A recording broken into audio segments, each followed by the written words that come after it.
lie to yourself. Harden is a way better passer than Russ is. I don't know if he's a way better passer than Russ think is. he is. Harden makes a lot of turnovers too.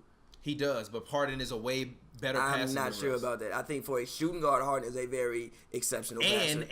And Harden was also playing out of position. Russell Westbrook is playing Not in his really. position. He's not. Russell was more so a 2. Even at UCLA, he was a 2. He playing the 1 in OKC. That's my point. He's playing out of his position. He got drafted as a 2. Who? Russ. And like I said, he is playing point guard. So he is playing out of his position. And so is Harden. I feel you. But Russell Westbrook's been a point guard his entire career. No, he hasn't. He has been. He ain't never started on Oklahoma City as a shooting guard. But he's always been a point guard. He's not a pure point guard. What role does he play on the team? Point guard. That does not mean you are a Harden true point guard at height. Shooting guard his entire career. The coach literally said, in your best year as a shooting guard, I want you to move to point guard to make us better, and that's why he went to point guard. He was labeled as a shooting guard. He was basically playing the point guard position the whole time he's been in Houston. Patrick Beverly wasn't the point guard. He just had point guard on there. He had the ball the whole damn game. Like LeBron technically the point guard for Cleveland. He got the ball the whole damn game. It just said Draymond Green technically the point guard for the Warriors. No, he's not. He got the ball half the goddamn game. The offense run through him half the motherfucking time. No, it doesn't. Okay. You need to watch more Warriors games. Okay. You just do me a favor next year and watch more Warriors games. Literally. Watch more Warriors games. Most of the time, when Draymond is making open passes, it's because somebody else is chasing somebody else around the court. And they give him the ball, which lends somebody else a hockey assist. That's what a point guard does. That's half of what most point guards do. No, you're not listening to me. Most of the time when he is getting a lot of those assists, it's because somebody is making a hockey assist to him. You know what a hockey assist is? Yes, I know what a hockey assist is. So so if other people are putting you in a position to get open and then to get other people open, that don't necessarily mean that you control an offense. If you had to ask me who was the primary facilitator on the team, I would probably say Draymond, but that's because he usually walks the ball up. But if you ask me who's the actual point guard and playmaker on the team, when it comes down to it at the end of the games, you not putting the ball in Draymond's hands and say, make a play for everybody else. You putting the ball in Steph Curry's hands, and now you have Kevin Durant's hands. Of course. You not putting it in Draymond Green's hands. So that's what I'm talking about. But when it comes down to the end of the game, even if your point guard is your main facilitator, half the time you're not going to put the ball in his hands. Like Ricky Rubio gets assists. He's not...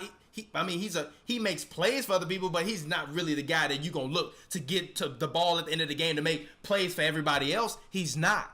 You have to even be a different caliber of player to be considered to be a good playmaker. Playmaker ain't just a term you throw around because you saw it on NBA 2K. I mean, I think Rubio's a playmaker. Like Rubio makes plays for people.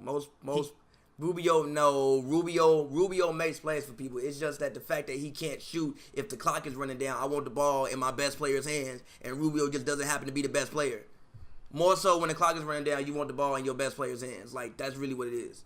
In your best playmaker's hands. No, in your best player's hands.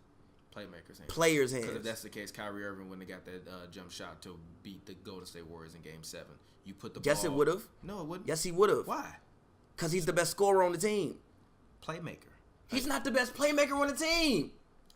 But I'm using it in a combo of both, like getting himself and other people open shots. I think Kyrie don't get nobody between him and LeBron. If you choosing a last second shot, you taking LeBron?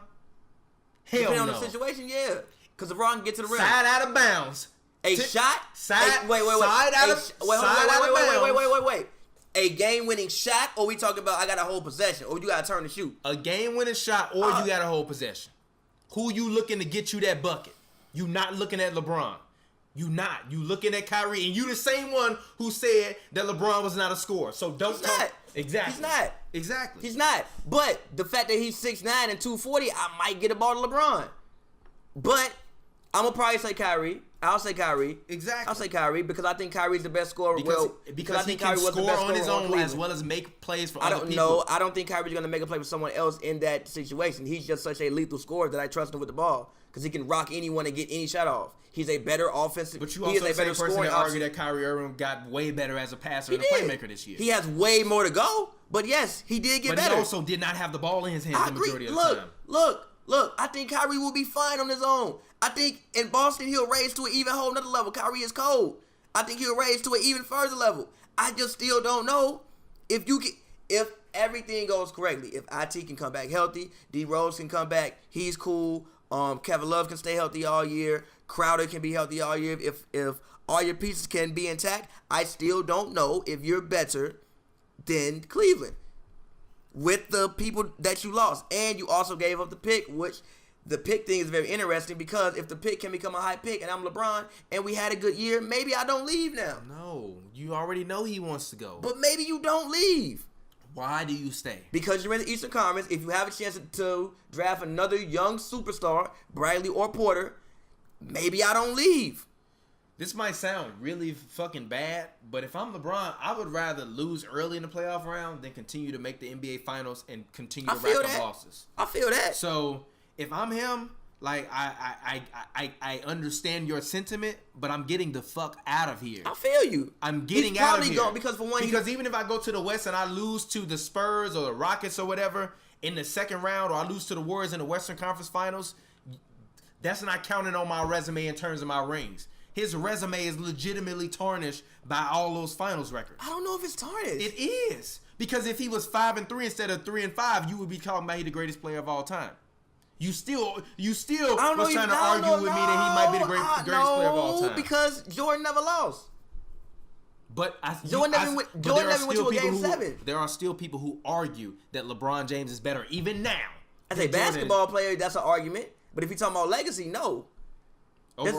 There is a difference between. Don't disrespect Michael Jordan. Listen, he's a way better defender than LeBron was as well. No. Listen, LeBron ain't never won a Defensive Player of the Year. He should have. Especially in the 80s. He should have. He should have won over Marc Gasol that year. He should have. Yes, he should have. He should have.